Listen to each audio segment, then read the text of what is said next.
the mental waves.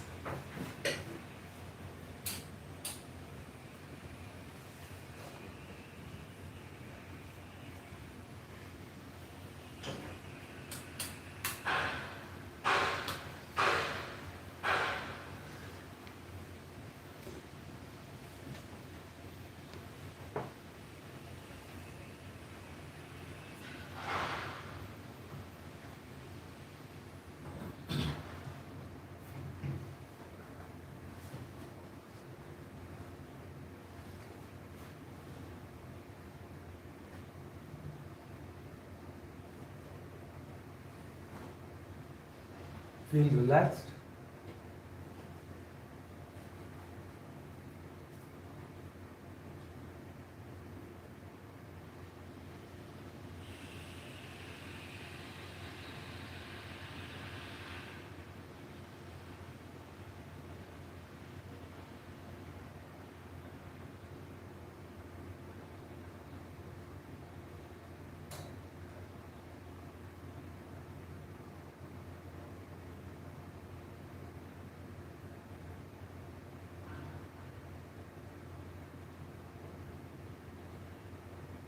Imagine a huge lake in front of you.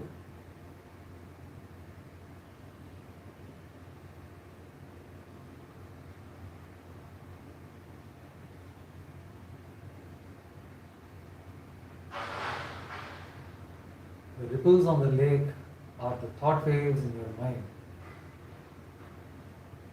Let them flow away and don't pursue.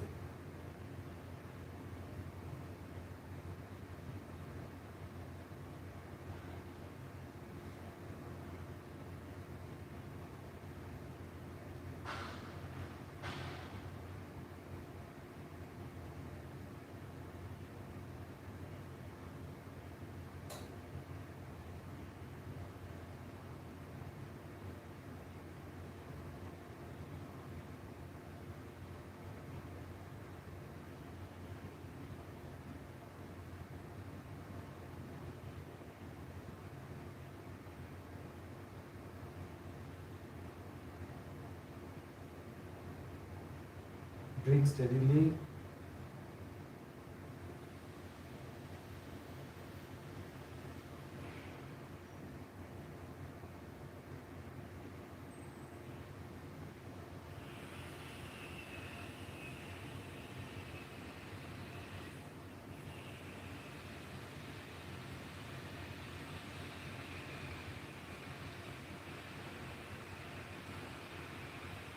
Imagine a huge lotus in the middle of the lake. And on that is seated your dear Lord.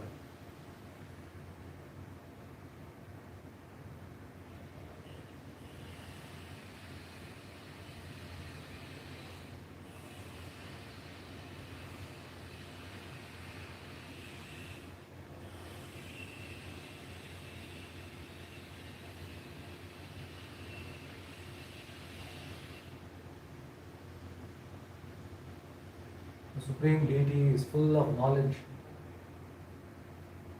full of bliss, full of strength.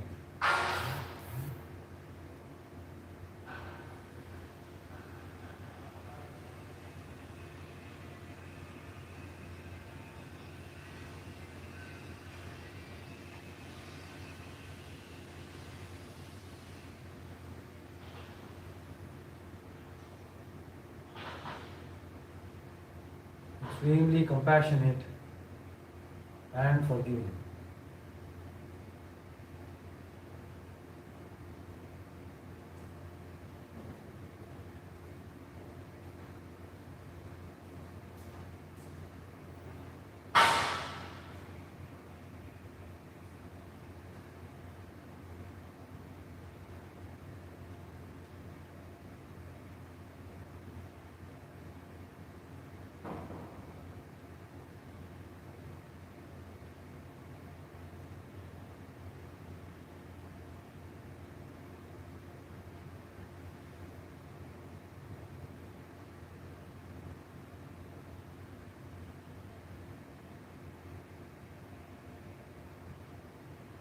He comes near and near, approaching you.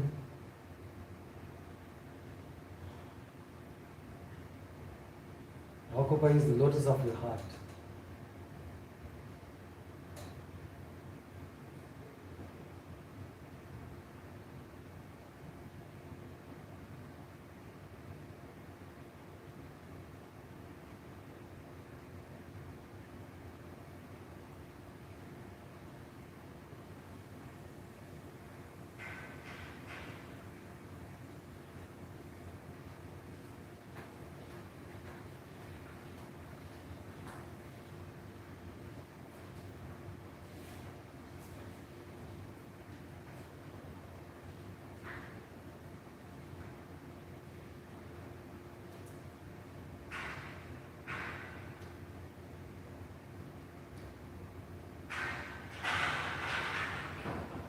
You behold the loving form, offer your salutations,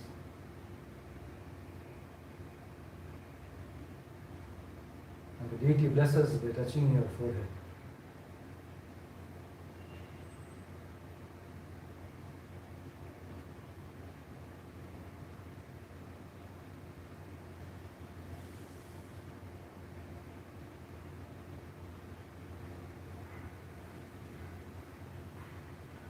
In that touch, the knowledge is transferred to you, the strength is transferred to you, the bliss and the light is transferred to you.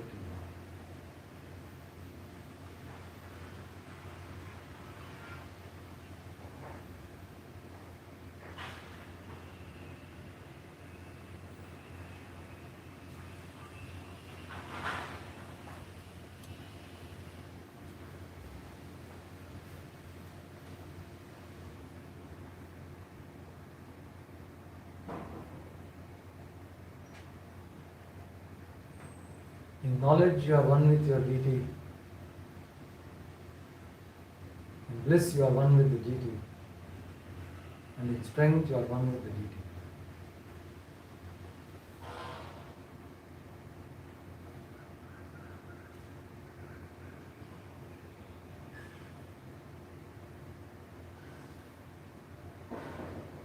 Thus, identified with the deity, you are no more ignorant, but knowledge itself. No suffering, only bliss. No darkness, only light.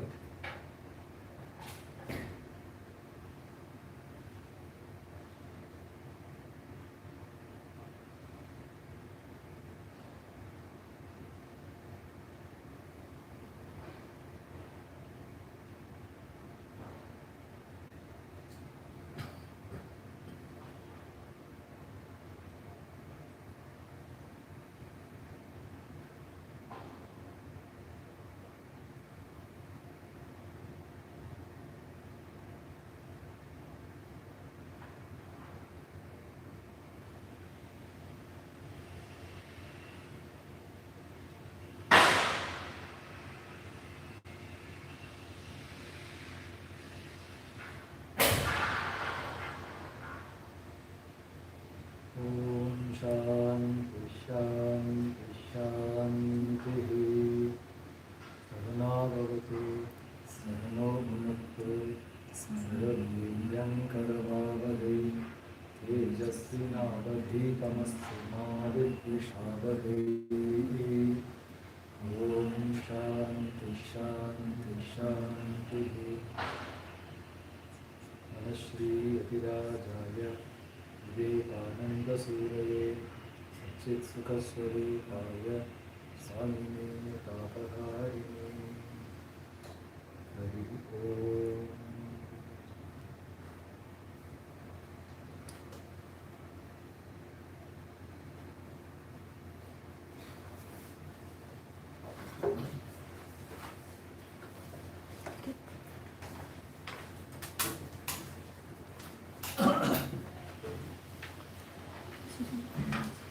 You are well poised to go through the chapter 4, which is called Jnana Karma Sannyasa Yoga. After the Karma Yoga, in the 10th shloka, a brief recap. The Lord announces Himself as the agent of the propagation of the ancient wisdom. The wisdom originated from him. He transferred it to the Vivaswan. Vivaswan transferred it to Manu and so on and so forth. But in the passage of time and in the sequence of handover, misconceptions and dilution happens due to the lack of the right experience. It happens. This is the property of every transmission. There will be some amount of degradation. The originality will be lost, and the individual's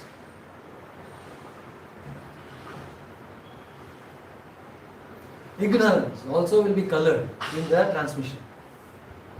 So thereby, over a period of time, the knowledge has got degraded. But it is that same knowledge, Krishna says that it's the same knowledge which I gave to Vivaswan, now I am giving to you.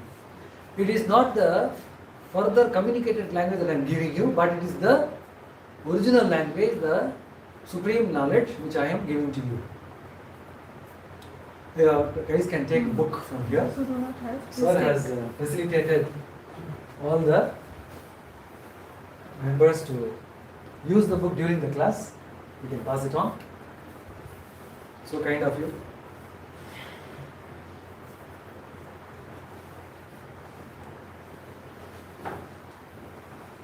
And then Arjuna had his own doubt, saying that you seem to be now talking to me. How do you get this? How did you get this authority to say something to my ancestors? Then Krishna comes up with the full description of his own grandeur. He says that see, you seem to be locked in the present, but I am open to the future as well as I am fully aware of my past. So that's where he marks himself with a unique distinction. By the virtue of being the Ishwara, he says that I am an all-knowing person. So there Krishna actually reveals his supreme form.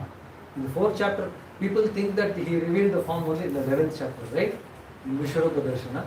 But that was more physical and psychological. Here he opens up a more philosophical personality. And then he brings up saying that since I am an all-knowing Ishwara, I know all my past births.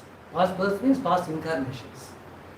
The way the Lord incarnates and the way we incarnate. Ours is also called incarnation only, for that matter. So we also incarnate, but our incarnation is due to ignorance. That is, we are helplessly made to take up the body forms, the human forms. While in the case of the evolved personalities, the Ishvara himself, they also take the human form out of their own choice, out of their own agenda. They have their own agenda. And in order not to fulfill that grand purpose, they take a form.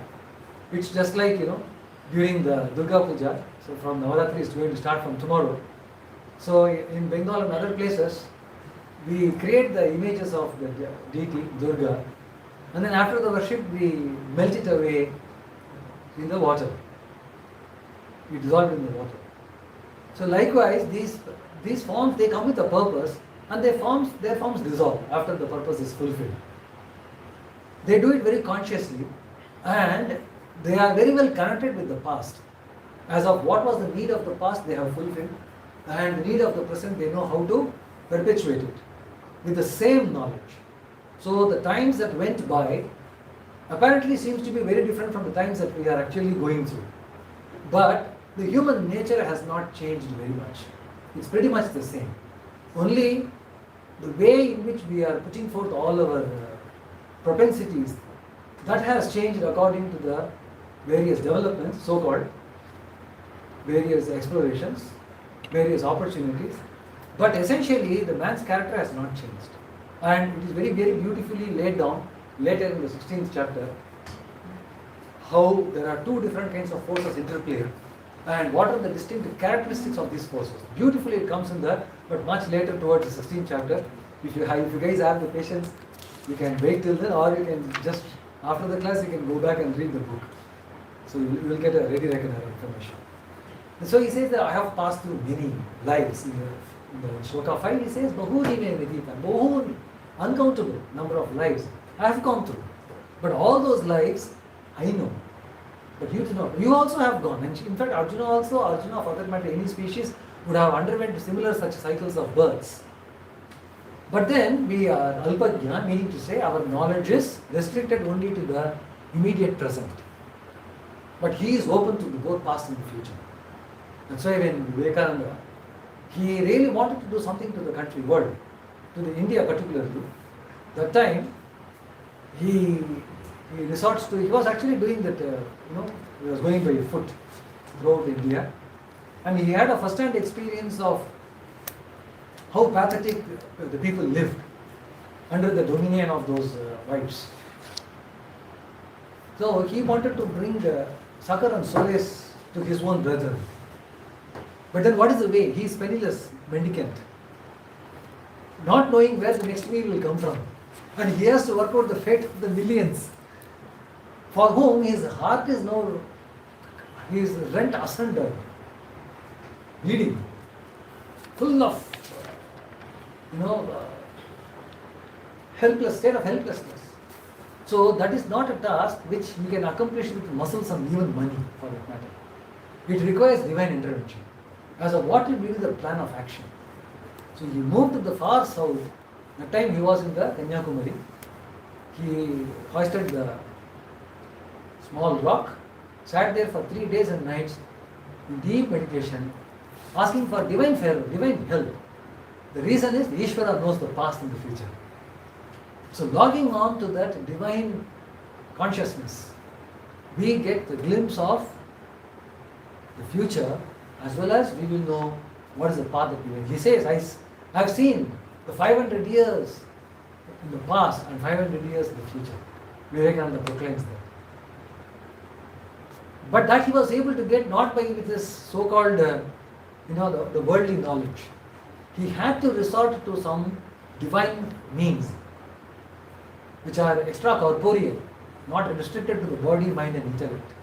He had to invoke the blessings and the knowledge of the divine, and to that inviting brain, inviting personality, the divine revealed itself. And what did he see? He saw Mother India, glorious past, and he saw the future to be much more glorious than the past. He says, I see Mother seated in the throne of glory, more glorious than in the past. So that kind of a vision is possible only for godly personalities. And for God himself or herself, they live in that. They actually divine the future for us, so to say. So Krishna says therefore that I know what's happened in the past. And he is going to tell in the 11th chapter, I know what's going to happen in the future even. See, this war that you are going to fight, you think that you are going to kill and you are struggling hard to put all the warfare together, but know for sure that this war is already done. This war is already done in my divination. In pre-emination, it is already done. I am already seeing these guys are lifeless beings, so to say. You are only going to just throw the arrow. If you are throwing off an arrow against these beings, this only is going to be an excuse. Their lives have already been plugged out. So that means the future has already been chalked out under the total overarching vision of the Supreme. So Lord Krishna says that it's going to, however, come in the 11th chapter. So he says, I know the past, I know the future even. Reserved for. He is wielding the magic. He is wielding the magic. He is wielding the magic. Iyate. So the word Maya comes in the scripture, further to which Nagarjuna expanded its connotation in the context of creation. The Buddhist, the great Buddhist intellectual, he expanded this concept of Maya and gave it a very philosophical basis for it. And then, in fact, when Sri Shankaracharya took up these scriptures and gave the right exponentiation, Exponentiation means giving the right meaning. A word can be interpreted in several ways. And quite often, with a lesser intellect, you interpret it invariably incorrectly. So at times you require persons with right understanding to come and elucidate these inscrutable scriptures. And when Shankaracharya did that, he propounded the philosophy of the Advaita philosophy. He gave a very academic structure to that. While it can be easily practiced, but it requires a strong amount of foundation and knowledge about the scriptures in order to give a uniform reading and a rendering. It's not easy to pick up verses across Vedic scripture and give a very consistent and uniform meaning and rendering. It's not easy. Can we give a uniform rendering of everything that has gone into the physics, chemistry and biology? You cannot do that. Each one is treated compartmentalized. But Shankaracharya was such a brilliant of an individual. He came and gave a very consistent rendering under the Advaita framework. But in order to do that, in order to explain the world, there was always a question that if everything is Brahman from the perspective of Advaita, then Brahman alone is, then how do you come to see this world? So that time, he had to depend on the concept of Maya. So for this entire, what you call the treatment of Maya, Shankaracharya takes it fully from the Buddhist adage. He uses the same connotation in order to explain the so-called the worldly activities. So now, that Maya, which is the Prakriti, which makes all these things come into being, is also a force. It's not a dead thing, it's a very, very active force, and Sri Krishna says, this force is under my control. That is a revelation. That's a revelation we get from this particular scripture, that this particular force is under my dominion. And it acts according to so-called my wishes. Sri Krishna here individualizes himself as an avatar. As Brahman, it will not have any desires. It will be common, equal, like an electricity. Electricity is common across all appliances. But each appliance behaves in a specific way, transferring the energy from one form to another form. That depends on the appliances. Correct? So as Brahman, we find that all the forces are unified. But in an avatara, he is able to manifest all these forces individually. So for him, the force behind the fire and the force behind the air and the force behind the water, all of them are well qualified. And the avatara can exercise control on that. So that is the state of Ishwara, which is just one step, so to say, one step below so-called the state of Brahman, which is the all-engulfing unity. In all-engulfing unity, there is no questions asked, no answers given. But people are with so many questions. Therefore, you cannot answer this with all-engulfing unity. You need to have a kind of a differentiated reality, and the differentiation has to have a beginning somewhere. That beginning happens with Ishwara. From Ishwara downwards, the differentiation happens. And the differentiation finds a very, very transitional state in the Ishwara, that he has his one leg, so to say. If you consider him as a human being with two legs, one leg is there in Brahman, that he is able to comprehend the unity and abide by the unity and be totally actionless, being the unity. One leg is in the other leg is in the differentiated world, and he is aware. He is called Sarvajna. Sarvajna means what? He knows everything. Everything that moves, that thinks, that walks, that feels, that stays, that grows, that dies. He has complete knowledge of it. So, exactly he is at the transition of the differentiation. And Sri Krishna positions exactly at that point, at the vantage point. He says that I know everything in the past. That means what? He is the Ishwara. So he is occupying the vantage point. And he has identified himself because the question here is, can anyone else do that? Can anyone else, can any lesser mortal acquire this kind of a knowledge. Krishna says that knowledge can be attained, but he will not have the control over the creation. Only that Shakti will not be there. But he can possess the knowledge. That's why we can easily see corroborated in the life of Swami Vivekananda. He saw 500 years of the past of India and 500 years of the future of India. He could see that vision, both past and future. So that means if you can extend this 500 years to 500 million years, and even still to extend beyond and reach the point of creation and dissolution. Creation in the past, dissolution in the future, so to say. So you have the entire gamut of creation. So what we are now bargaining is, what is the period of knowledge that we are going to have? We can have a bargain on that. So that bargain is proportional to the effort that you put. What is the effort that you have to put? The extent to which we can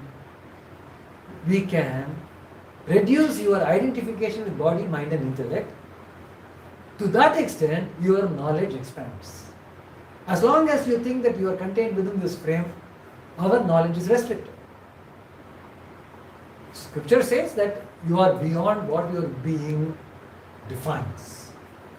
So once we are able to log into that particular domain of knowledge, domain of experience more so, not in the sense of knowledge, it's actually domain of experience. Once we get the transcendental, transcorporeal experience that we are beyond this body, mind and intellect, which Sri Krishna is in. So that's why he says, I know my past and future because I am not constrained by the body. The moment I constrain myself from the body, the past and the future are cut off.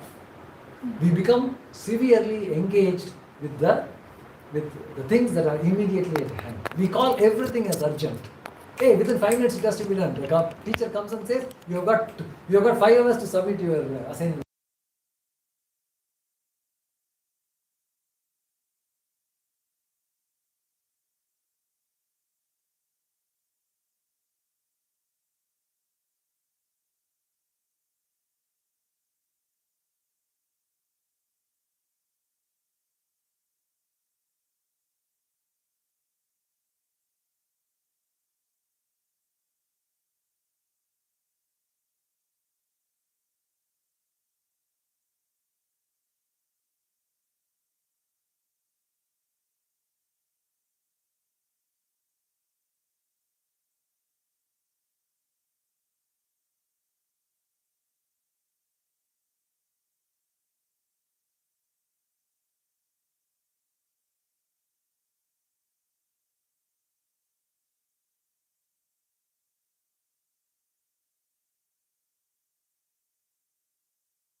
Of हो গেল কি করে হঠাৎ করে না না শুরুতে আমি অন করলাম ঠিক আছে ও আচ্ছা অডিও এসেছিলই নাকি oh man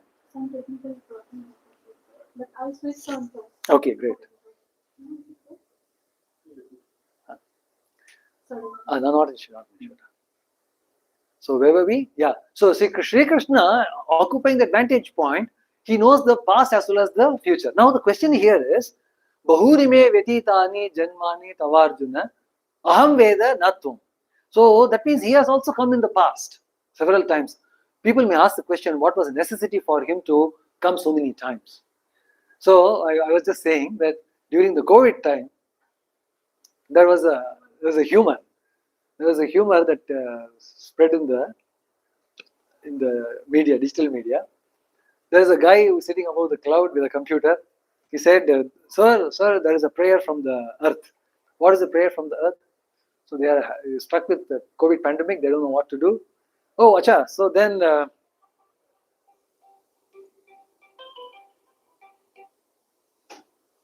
let us send them masks. So masks are being made, but however distribution seems to be difficult. The materials are not there. Okay, let them send them COVID vaccines. No, COVID vaccines. They are vaccines. They have a lot of taxation. They have what you call geographical preferences, and there are priorities for treating the patients. And okay. So 3-4 of such. Send the doctors. The doctors are not able to, all the reasons for why a particular idea was not being able to was not translated into proper action was because of the so-called bureaucratic complications in the earth. So then therefore came the conclusion, wow, it's time to reboot humanity. Reboot the planet. Reboot the planet. Okay, now we understand that we have from the divine realm, so many help has reached so-called earthly quarters, but none of them were effective because of the human related and human conceived complications. So the joke ended saying that it's time to reboot the planet. So that kind of rebooting or recalibration oftentimes is required, and the avatara comes and does that in a manner not with a stick in the hand, but by actually leading the life. He himself leads a life of nobility, unselfishness, and with a lot of fellow feelings, in the true sense, without expecting any reward. So the Lord lives such lives time and again, and he is able to. That's why he says, "Ida ida dharmasya glanihi." Whenever there is a disorderliness, proliferation of disorderliness, then he comes and then sets the order. In order to set the order, there are times where he has to take some harsh actions, some sanctions against misbehaving countries, and so on and so forth. So, paritranaya sadhuna vinashaya cha dushkritam. But only for the singular purpose of establishing the order in the creation. We can clearly see that, even in our own system, you let us forget the world. In fact, in the book, whenever word loka comes, Acharya Shankara translates it to the body, mind, intellect. He says, what is the loka outside? You have a huge world within you. We are not able to tackle this world. How are you going to tackle the external world? We ourselves have to do a lot of recalibration to come onto the track. We set ourselves a target, and then the target we are not able to reach for reasons, knowing and unknowing. For known reasons we tackle, unknown reasons we don't know, we leave it to chance. And then we correct our methodologies, change our behavior, redraw our routine and get redisciplined. Or if nothing works, go on a vacation, hoping that something will happen. So we ourselves do to our own lives. So now our lives put together, we can understand the amount of complications it can come in our coexistence. As long as we were all animals, there were no issues. But the moment man came into the being, he made a mess of this planet. And then he has so-called self-ordained freedom, being top of the food chain. And therefore, he requires some amount of training, treatment, and he requires a bit of discipline. Because he can overrule every other earthly phenomenon. He has the power to do that. He has been doing it, and we have been very successful in doing it. Therefore, certain knowledge has to be driven very hard into us. So he says that the Shatru Nasha has to be done. The evil forces will have to be checked, and the good forces will have to be encouraged. And he says that my birth and my actions, they are very divine in nature. Divine in the sense that you don't try to apply your intelligence to understand me. Not everything can be understood by mere intelligence. If that be the case, then how do we explain several of the inventions that happened, happened by chance? There were a lot of efforts, but there is a point where he is unable to go beyond, and then there is an intuitive revelation of all the discoverers have said this. It's just that there is a point where none of their rationalistic approach yields result, and then there is a sudden transition. They seem to be coming out of that with the result. Further to which they only give a derivation, not a discovery. The discovery is already there before. They just give a derivation. Almost all the scientists have experienced this. You are also going to experience this in your life. In your own life, you're going to experience this. And this is how revelations happen. Knowledge is coming in a very unassociated manner. The moment you associate, it gets constrained. But you can do that when you associate, you get constrained. What is the constraint that is acting upon the mind? Can you tell me? It is the no, not false. It is a sequence of causality. Cause, effect, cause, effect, cause, effect. So we are caught in this chain. So we are not, the people when they say out of the box thinking, lateral thinking, what they actually mean is come out of this causal chain. Don't be constrained with this. The moment you are constrained with the causal chain, then you will know only what the books have said already. You will not know anything more than that. And discoveries are not written in the books. So how do you make that giant leap without knowing what the cause is? So that requires intuition. And it is there in every one of us. It is interplaying. It is a huge force within us. It's a great, grand gift from the godly divine. And the more we can use it, the better it can be. It can enrich our lives. It can be, of course, it has got multiple purposes. One is to serve an immediate purpose of the world. Another is to serve the purpose of our own existence. We can dig into the realities of our own existence and find unknown truths, hitherto unknown. And that will throw a lot of light upon the meaning of the life that we are currently leading. Oftentimes, we lead the life by book. But then it's going to be yet another page in the book. It's not going to be anything significant. The choice is ours. We decide whether we want to really, truly find the meaning of life. The question here is the meaning of one's life and the meaning of others' life. Are they going to be same or different? After we find the meaning, let us debate upon it. We often find that we are happy debating it rather than making a very deep-hearted, soul-searching inquiry. When you want to make the soul-searching inquiry into your own existence, when Krishna says, "Arey, you have lived so many lives in the past," it should actually, light the bulb in us. "Arey, but I don't know anything." Then why did I come in the past and why I have come now? So the meaning is something which we cannot get rid of. Whatever being said, whatever being done, and whatever being thought, have you ever dissociated meaning from that? Any relationship we have got into, there is a meaning behind it. Every activity we engage in, we at least give some justification for that. So meanings are always going with what we are doing, but life itself is going meaningless. Or falsely attributed sense. To quickly come out of the obligation of trying to find the meaning. Because we cannot live with questions. We are very much troubled and depressed and distressed when the questions linger around. We want the questions to be solved. So what do? We quickly, easily attribute some transitory meaning to without feeling committed to that. In fact, the meaning that you attribute, we would have literally overgrown that meaning. Sri Krishna says that kind of a meaning is not there in my life. My life is of very deep meaning. That's the reason why if you meditate if you put your mind and try to unearth the cause of my birth and the meaning behind my action, you will basically make a discovery.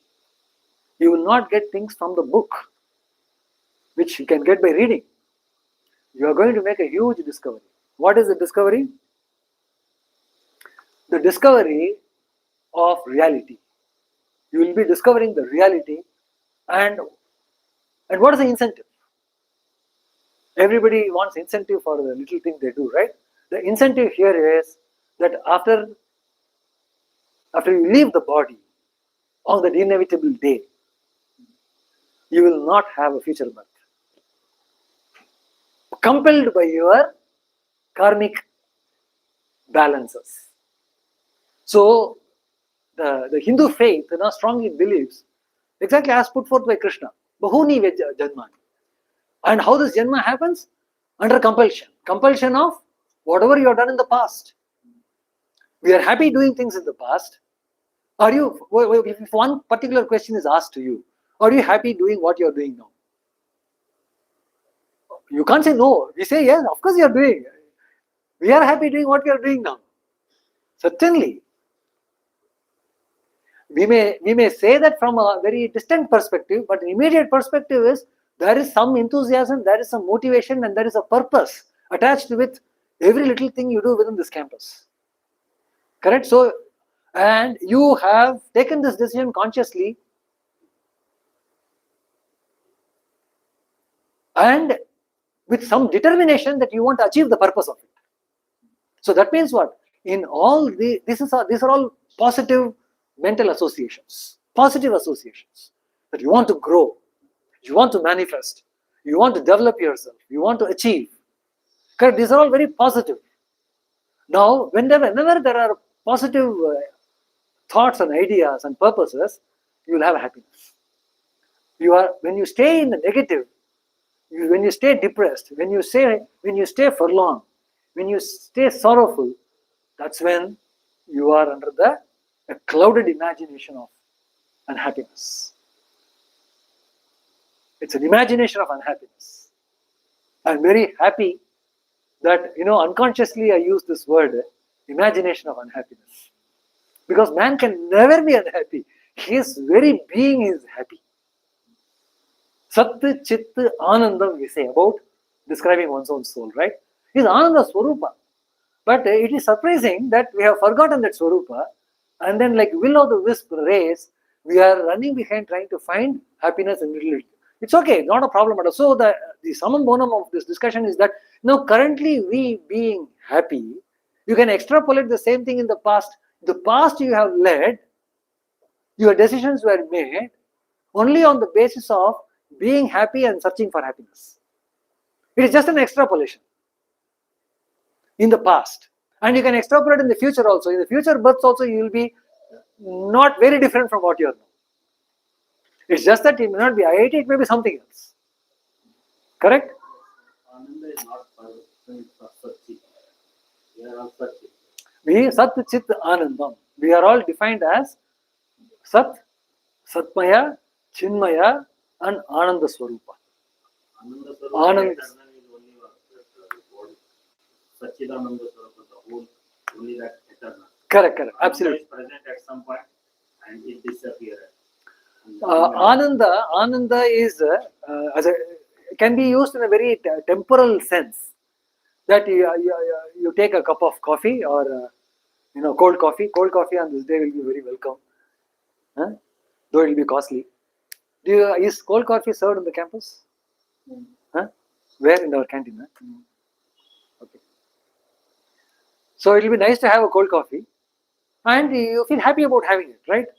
Now that is a temporal meaning of the Ananda. There is this Ananda is a particle of the very Ananda Swarupa that we are. There is no shadow of the Ananda, no shadow of sorrow or suffering in that scope of Ananda. In our scope of Ananda, immediately after Ananda, you have some suffering. You have some immediately, within 5 minutes, you are going to have something. What is that? You have to give 200 rupees. Arey, I wish that I got it for free. Anyway, the 200 rupees karke, you have to take one cold coffee. So the 200 rupees, but you cannot check your desire for cold coffee. And you have to shell out it. That particular hunger for cold coffee makes you shell out the 200 rupees. It does in spite of your resistance. That is the sad part. We are overpowered by the pull of the nature to enjoy. Nothing wrong in it. These are all harmless engagements and joy. So essentially we are happy now in the little sense of the term. So in the past also we were happy, right? So it is this kind of a complacency which makes us continue and perpetuate life in a manner not different from what we were there in the future, past. So extrapolating, extending this further, our future also will be like this, and then we are happy doing this. So Krishna says, this kind of and what is happening is now when you are engaged in action, we have a lot of karmic balances. The desires, the small desires that arise in the mind, Some fulfilled, some not fulfilled. So unfulfilled desires, where will it go? Where will it? Suppose you see this fellow and then find that your cold coffee is nice, but your pocket is empty. Your desire came, you are not able to fulfill the desire, and will you knock out the desire? Will you chuck out the desire? Or will you save the desire for tomorrow? अरे कल तो मुझे scholarship मिल जाएगा. Once I get the scholarship, I will now. First thing I'll go is evening. I'll go and have a cold coffee. So what we do is we have got a huge cold storage. In that cold storage, we keep all these desires undiminished. Now, when are we going to fulfill the desire? Unless this desire gets fulfilled, you have no release from this so-called temporal existence. Because you wanted, remember friends, we are so powerful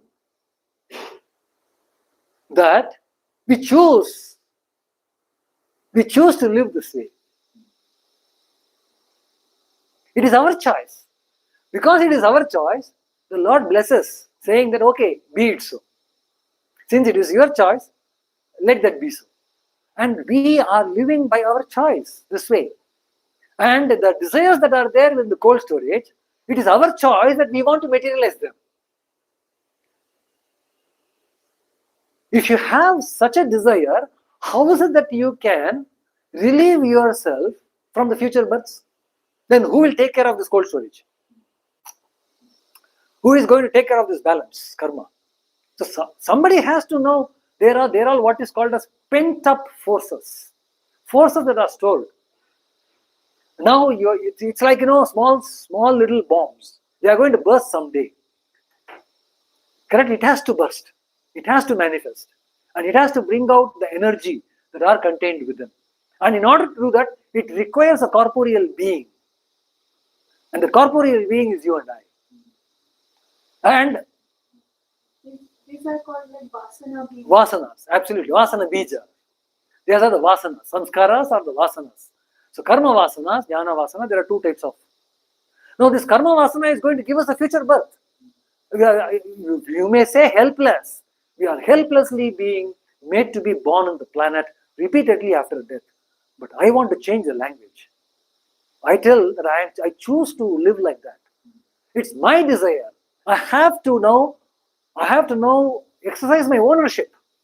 And I'm really proud that I have taken this birth in order to fulfill those desires which I have taken up consciously. The moment you start bearing this responsibility for your own birth, and don't blame your parents for your existence, particularly when things are going wrong. It's easy to transfer the blame. And you own that responsibility that I have taken this birth out of my own desire of these experiences. Then comes responsibility for what are the kinds of desire you are going to now put within, for which you are going to have future births. If you are careful about the desires that you are going to store for the morrow, then we can certainly have better lifestyle, better forms of life, better knowledge, and better experience of life in the future births. All of us are hungering after something, and those somethings are also man-created. Correct? Those somethings after which we are now running out, they are not God-gifted or suddenly came from the skies. Everything is man-created. So there is a particular state where they are creating things for you to consume. You are consuming it, but created by someone else. So you are under his control. So now, did you really make a choice, or the choice is forced upon you? I oftentimes feel when I dig into the reality, the choice is as if forced upon me. And I have acquiesced this particular choice into my being, thinking that I am acting freely. This false sense of freedom is what is giving me hope of so-called future success. This is a false sense of freedom. But everything is already created, which is forcing me to take some actions. Well and good. Now let us be wise. Let us be wise. Where is the wisdom that's going to come? He says, the wisdom comes in the shloka 10, which is supposed to be the subject matter for today. Vita raga bhayakroda manmaya mam upashritaha bahavo jnana tapasa puta mad bhavamagata. Beautiful shloka. He says, now you as a living being, now aspiring for whatever immediate purpose that we set ourselves for, our aspirations well intact. Nothing wrong about it. But just two forces you keep a check. Just two forces which are acting upon you, which makes you a slave, but gives you a false sense of freedom. See, that is wrong. If there is a particular thought that comes to my mind, and that is a true thought, I would rather be abiding by that, in spite of any loss that I may undergo, because there is truth in it.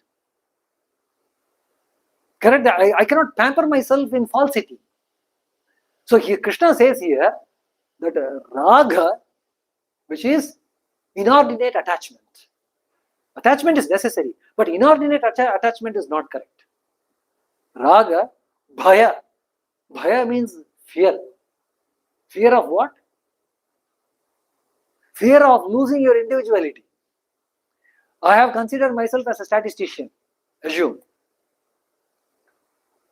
A job presents itself where I have to think over and above a statistician. I don't want that job because I will lose my identity as a statistician. I will lose my identity as a computer person or somebody as a mathematician. If you go and ask a mathematician, Acha, so many theorems so many truths you are finding. Huh? Only your community understands. It's okay. What is the use? What is the use of your question? Na? It's a very pertinent question. Then he will say, see, that is not my responsibility. That's not my responsibility. There will be somebody who will come in the future who will find an application of this. Mine is to cultivate knowledge. Mine is to say that such truths are there which are inviolable under conditions. If I have pronounced that, my job is over. Correct? But then he is not able to give up that particular stand and think from a layman's perspective, Acha, I am doing so much work, but what has it got to do with these guys? My own fellow beings. What have I done to them? So he doesn't think that way. He justifies it with his own, desires, wants, and then I'm not cut for it. My temperament doesn't suit. All these are justifications, of course, valid. He has the freedom to do that. But then there are uncharted part of his life which he does not want to do. Why? Because he doesn't want to lose the individuality. He will lose the individuality if he will give up this particular notion of what he is. Can anyone do that? You cannot do that. But Krishna says that quite often the identity that we chalk out for ourselves are false identities. And then we are afraid to give up the identity. We are stuck with the identity. So bhaya, fear.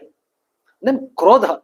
Krodha is anger. Anger, the reason why Krishna on several occasions he brings in this force called anger as a deadly enemy, as a deadly impediment for the man's progress. Is there anybody in the hall who has never been angry? And you know what happens in anger, right? It's a momentary insanity. We lose our cool, and you really do not know what are the things you will throw and what are the words you will utter. And how many relationships get shattered? We do not know. And then we have to do some damage control. After that, we'll do. But that is postmortem. What is that? The anger has not helped anyone. But still, that force we are not able to control. This is really, I have experienced this several times. It is one rascal, really rascal. Krishna calls it rascal. He calls it, in fact, he calls it evil. because it makes you commit evil, that force. And he says, Krishna says, Vita, Raga, Bhaya, Krodha. If you are able to control these three forces, now you be whatever you want, but control these three forces. What are the things? Never get into inordinate attachments and affectations. Inordinate. See, a mother attached to the child is a very legitimate attachment, right? But there is a kind of an inordinate attachment. What is it called as? Position. Possession. There is another word for it. I am not able to get that word. Morbid affection. There is that's the morbid affection, the affection which is very unhealthy. It's called filial piety. Filial piety. Filial means blood related. Piety is goodness. That's wrong. Nothing wrong about it. But I'm saying morbid affection, the affection which is taking the relationship from a healthy bondage to a very unhealthy bondage. What is unhealthy? What is healthy bondage? Healthy bondage is finding mutual joy, love, and coexistence. What is unhealthiness? Unhealthiness is unfair expectations. So the mother having an unfair expectation with the child, since I have given birth to you, you will have to be always with me. Suppose if the mother says that. The child is getting now, his wings are now cut. Correct? So then the relationship is becoming unhealthy. So that is an inordinate attachment.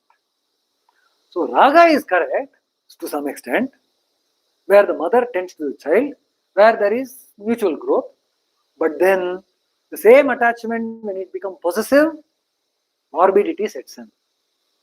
And then it becomes, that is something which we have to be conscious. But where is the dividing line? My friends, it's very easy to pontificate sitting in front of some 20 intellectuals. Where is the dividing line? Do you ever know the moment you actually became angry? Do you know the exact moment where there is a particular mental transition that happens? We do not know. So the dividing line is actually very, very difficult to notice. That is the reason why we often lose ourselves and find ourselves lost in the other man's land. So that is the reason why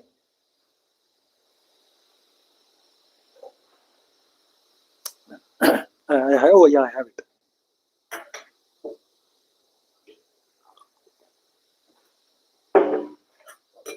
Manmaya. So now you say, get rid of raga, get rid of bhaya, get rid of krodha.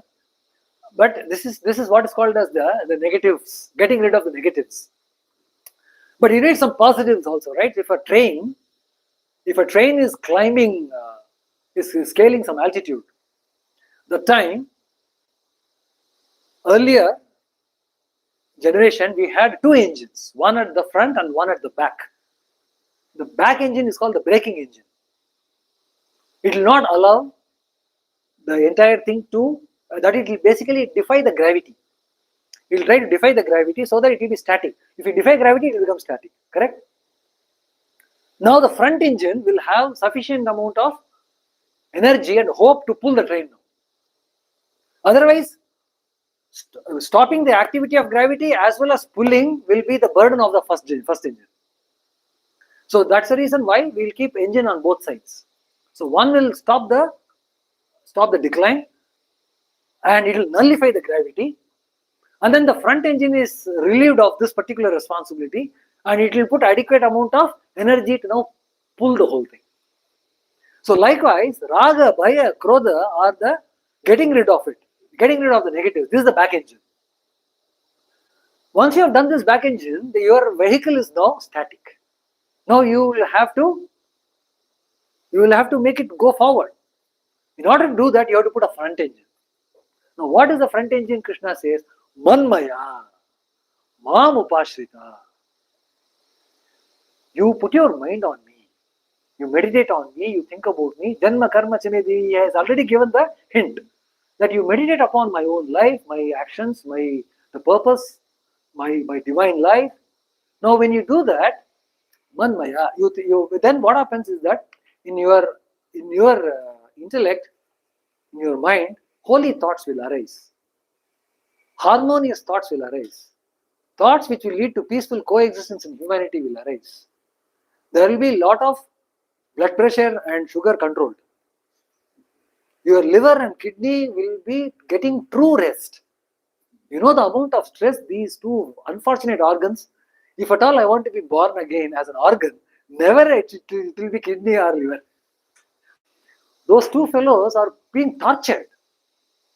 Correct? So now those torturings all will go away. All that extreme skewedness, sharp corners in the mind, all will be smoothed. A lot of placidity, calmness, and then equanimity will settle in the brain. Why? So that in such a state you will be able to take the right decisions. You will be able to work out more options. So he says, Manmaya mam upashritaha. And then he says, this is not something which I am telling right now to you, but it has been told earlier in the past, and many have attained perfection. This path which I have told you is not something which is unique to you or currently I am giving you. Krishna says that this people have already worked out in the past. Bahavaha, many, jnana tapasa, they have made this austerity of knowledge austerity. See, there are several kinds of austerity, For instance, one austerity which people do is studying before examination. Night out. Before submissions, before examinations, there will be a lot of effort. This is actually some kind of an austerity. You burn a lot of your resources in order to clear that milestone. But if only we were a bit smart enough in working, then we would have done jnana tapasa. Not karma tapasa or sharira tapasa, but jnana tapasa in the sense you would have been quite discriminative when things should be done. If the time is in our control and it is well managed, then we see that each action is nicely pigeonholed, and you will find that the activity is spread out throughout. But don't miss the Vivekananda study circle class. This 2 hours is meant for this. This is the right pigeonhole for this activity. Okay, so Bahava Jnana Tapasa. And then Ye Yatha Mam Prapadyante, then he says, there are people of various desires, and as people demand, so their demands shall be fulfilled. Sri Krishna comes here as a fulfiller. He says that you take the worldly achievement as your goal, thine shall be done. Thine shall be done. That is Krishna's blessing here. He says, thine shall. See, Krishna does not have to have an extra corporeal blessing upon me.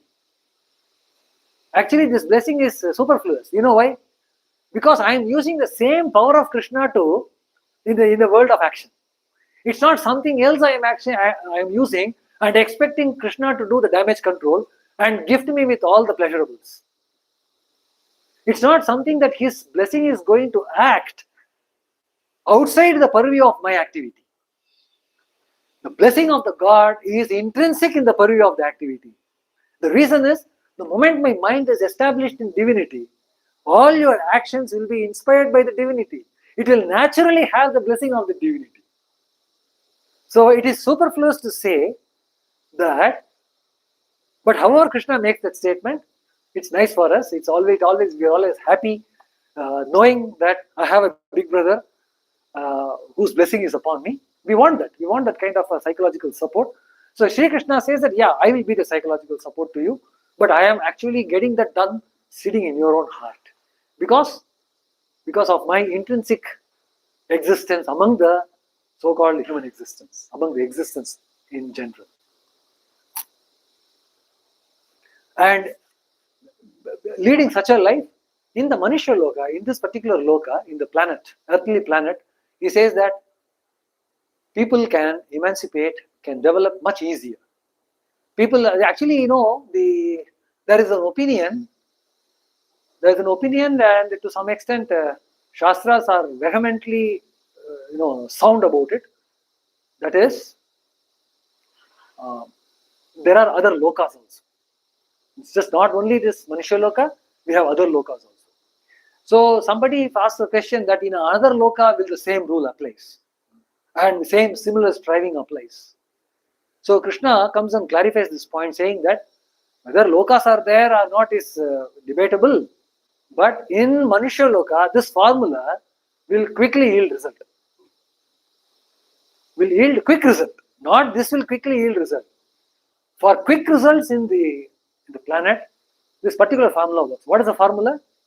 Check the three forces, engage the two positive forces. Then the world is yours. What is that world? Your own body, mind, intellect.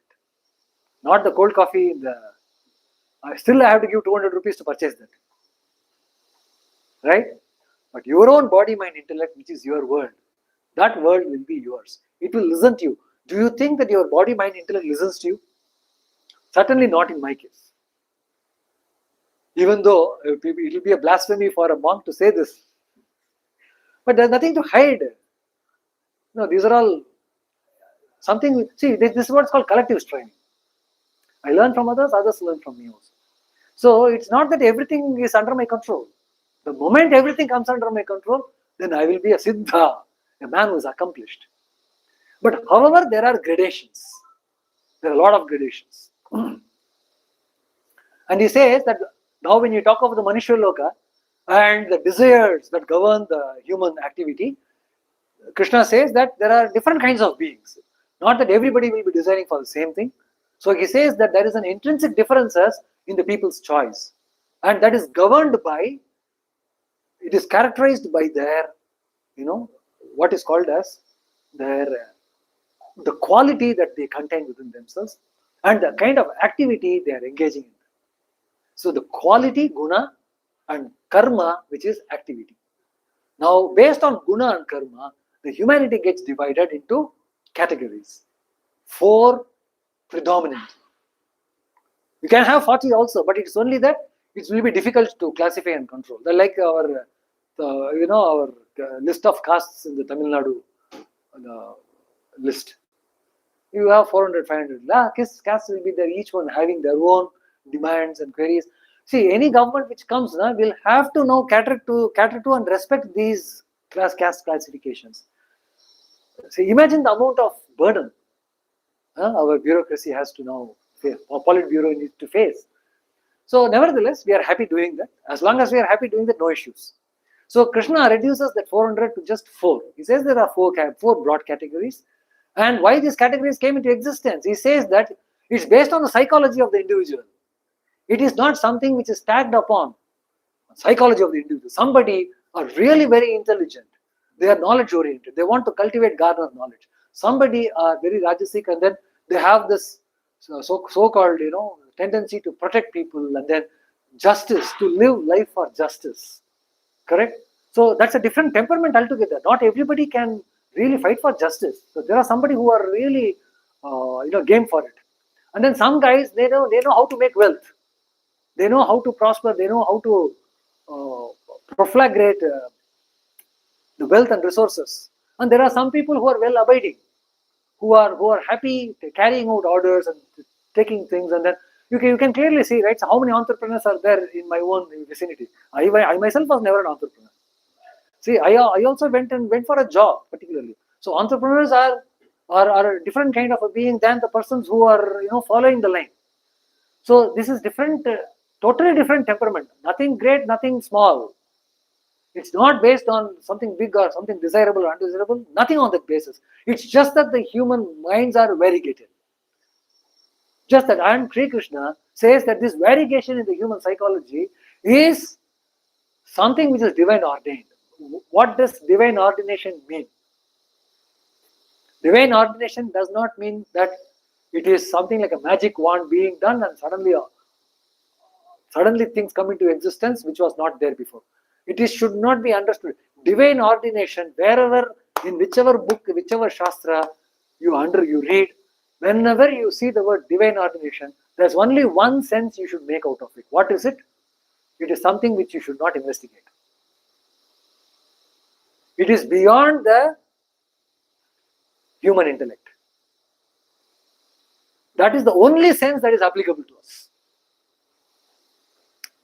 This is what is called as accepting the fact. So Chaturvarnyam Maya Srishtam. Sri Krishna says, I have created this. So people now take up this word Maya Srishtam. Is he so partial about it? He is investigating into the psychology of the God now. He does not know himself. He is now investigating the psychology of God. So is there any wisdom and is there any proprietary in that? Sorry, is it appropriate? Not appropriate. So what we have to understand from this is we have to take it as a fact. There is a intrinsic differences in the human being, and we have to accept that. So we cannot say that, "Arey, you fool, why are you be like this?" Because it is divine ordained. One thing is I can't investigate into it, and second thing, which very important in my behavior, is I must respect that. If you don't respect this variegation, then in turn I'm not respecting the divine ordination. So it has a far-reaching implication.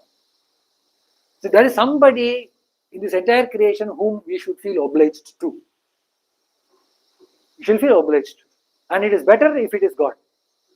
That's why in the dollar bill, in the US dollar bill, they say, "In God we trust." It's written. What does it mean? It means they don't trust human beings. So likewise, so in God we must trust. So that way we put the trust upon Him. Since He has created, He has put sufficient thought into it, which is beyond my ken. And not only I accept it, I respect it. So you see, man is losing respect because he has removed this overruling factor of God. So I have to respect you, you respect me on the basis of we both being coming under the divine ordination. See how our coexistence is getting now enriched with wonderful fellow feeling. Why this particular idea is not perpetuated among the but the very words of Sri Krishna are being misinterpreted. He says, what right has he got to divide people among 4 castes? And then all kinds of garbage which are running in my mind, I am putting in Krishna's mind and saying that he has done that, he is doing it. Well, it is all my own creation. Chaturvarnyam Maya, Guna, Karma, Vibhaga, she clearly says, based on the Guna, the characteristic quality, the temperament, and Karma, the kind of activity he engages in. Even though I have divinely ordained it, don't think that I am the doer of it. I am not affected by that. I am not touched by that. Namam Karmi. This is a beautiful shloka, wonderful shloka. Namam Karmani Limpanti Name Karma Phale Spriha. This is the 14th shloka. He says that these works which I engage, these works don't taint me. What is the kind of taint which Sri Krishna is referring to? That whenever we work, right? The only one taint that is attached with the work is your expectation. And quite often, undue and unfair expectation. How is it? You would have not studied properly in the exam, but you will be praying the God that you have to somehow pass. There is not a single soul in this earth which has not prayed to the God on the eve of the examination to clear. Do some kind of a ritual, do some kind of an activity, maybe looking at the picture or thinking and then like this. There are several ways in which you try to bring in a lot of sense into your brain, saying that things are going to be good with you, but not commensurate to the effort that you have put. Because the moment you see that the effort is not adequate enough, it leads you to depression, saying that, hey, no, I cannot depend on this now. I have to depend on something else. And not everything is so punishable. Things are quite lenient, and a lot of gifts are given even in the academic world. So you pass, and when you pass, I've got rid of it. One burden got rid of it. So what I'm trying to say here is that expectation. So that expectation, what it does is, it drags us beyond what we deserve. Quite often it drags beyond, because we really do not know what is the exact amount of effort for the result that we want. We cannot do that mathematics. That's a very, very shady area. Just like the pollens that are issuing forth of a flower. Can mathematics work there? Millions of pollens are issued forth a flower. And then that goes and then get wasted away in the wind, the garbage, in the rivers, in the lakes, eaten by mosquitoes, eaten by fishes. And then, and then one pollen grain of the million goes and hoists on a flower. And then there a seed is formed. So for one seed, 1 million pollen grains are being spent. So not every time. So if the flower, suppose it has a sense of identity. See, there is a huge learning in this particular example. I often remind myself this particular example. If that flower suddenly gets an identity of itself, and it gets a body, mind, hey, I have so much wealth and assets. What are my assets? Pollen grains. What will I do? I'll have to now perpetuate my existence by forming seeds.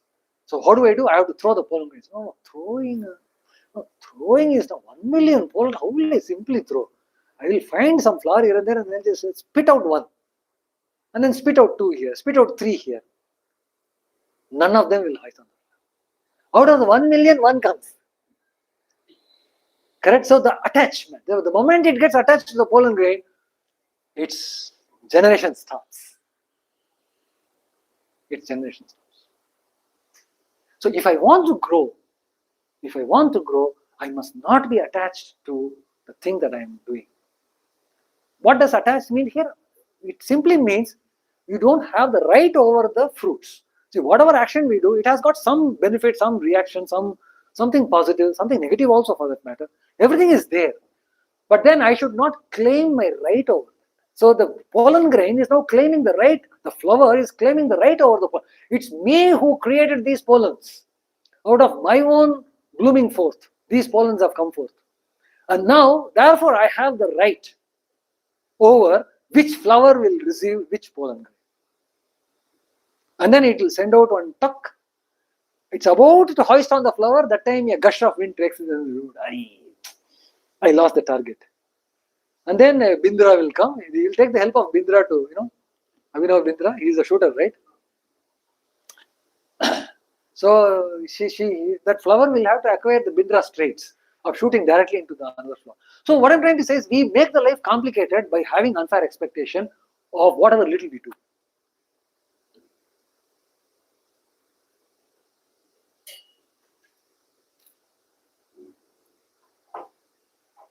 And then from 16 onwards, we will do the next class. So 11:30. It's about, actually we started at 10:20. Do you want me to continue a little longer? So, evang nyatva kritam karma purvairapi mumukshubhihi kuru karmaiva tasmatvam purvataram kritam. 15.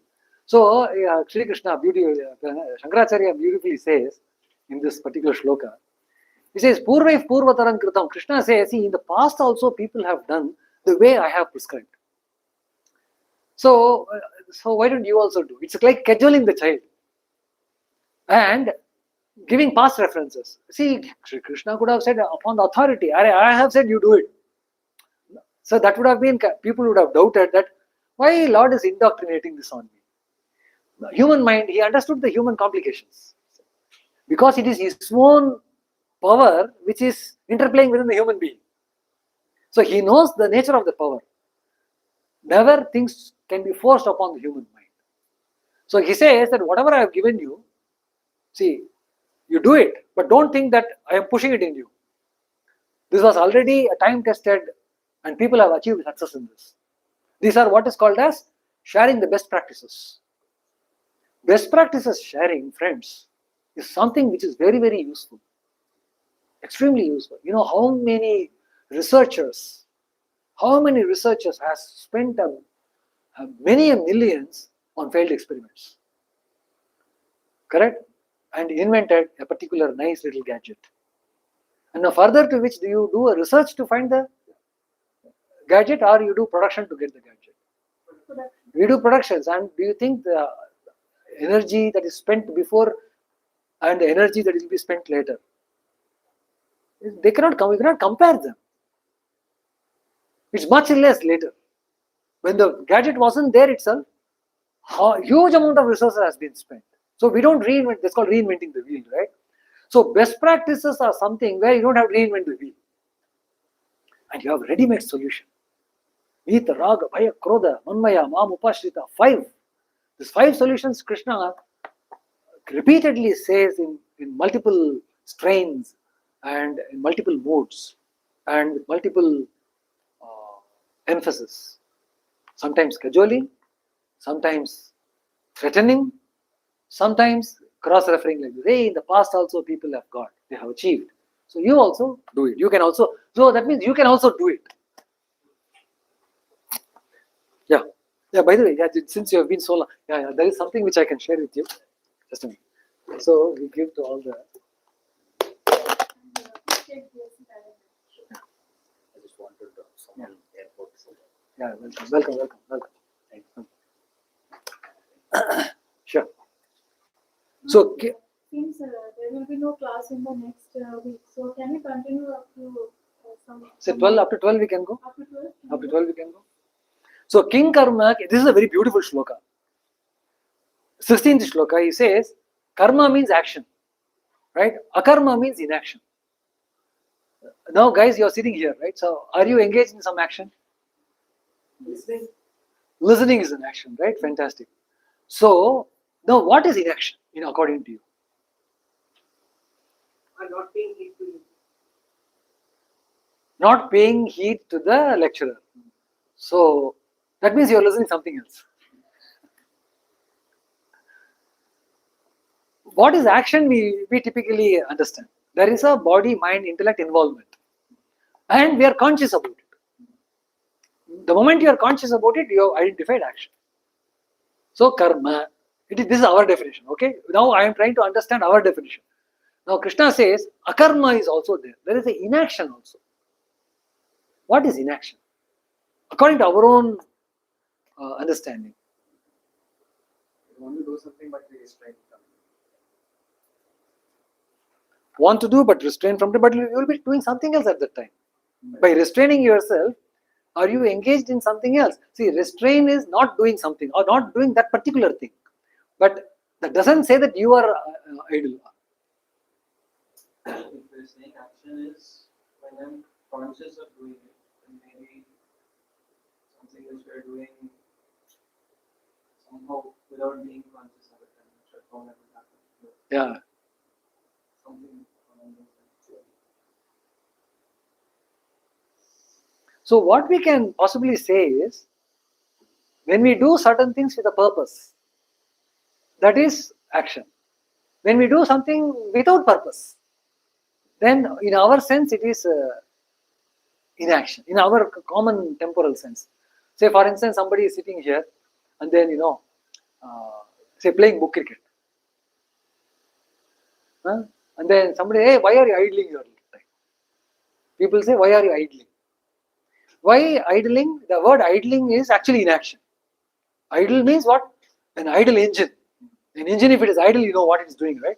If a computer is idle, we know what it's doing. So what do you mean by an idling guy? An idling guy is a person who is not doing something purposeful, neither for his own benefit nor for other. Other benefit is a distant call.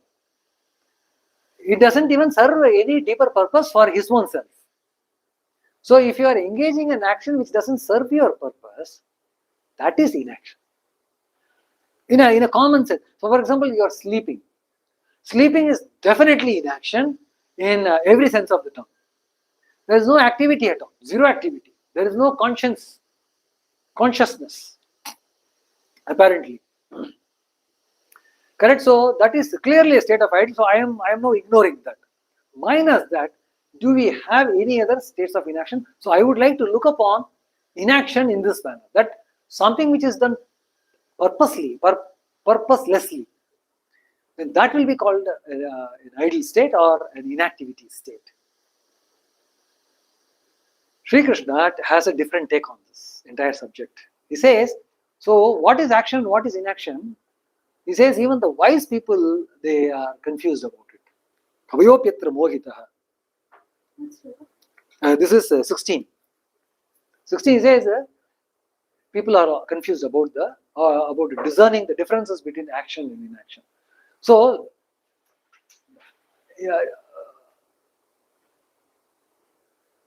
suppose there was no guy in the front, and you're all sitting, there's nothing on the table.